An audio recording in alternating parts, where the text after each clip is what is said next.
রাসূলের সাল্লাল্লাহু আলাইহি ওয়াসাল্লামের মাত্রাটা ছিল অনেক অনেক গুণে বেশি, যার কোনো তুলনাই হয় না। সেই ভালোবাসার নজির তো রয়েই গেছে রাসূলের জীবনেই। তার জীবন ইতিহাস যেমন শিক্ষণীয়, তেমনই পালনীয়। ঈদ মানেই তো খুশি আর খুশি, আনন্দের ঢল। সবার জন্যই চাই ঈদের আনন্দ, সমান খুশি। কিন্তু চাইলেই কি সব হয়? কিছু ব্যতিক্রম তো থেকেই যায়। যেমন রাসূলের সময় এক ঈদে নামাজ শেষে ঘরে ফিরছেন দয়ার নবীজি সাল্লাল্লাহু আলাইহি ওয়াসাল্লাম। তিনি দেখলেন মাঠের এক কোণে বসে কাঁদছে একটি তুলতুলে কোমল শিশু। এই খুশির দিনেও কান্না? অবাক হলেন রাসূল। তার হৃদয়ের বেদনার ঢেউ আছড়ে পড়ল। রাসূল সাল্লাল্লাহু আলাইহি ওয়াসাল্লাম ছেলেটির কাছে গিয়ে কান্নার কারণ জিজ্ঞেস করলেন।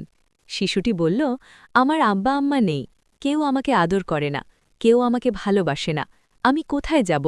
এতিম নবী, রাহমাতুল্লিল আলামিন। ছেলেটির কথা শুনে গুমরে কেঁদে উঠল নবীজির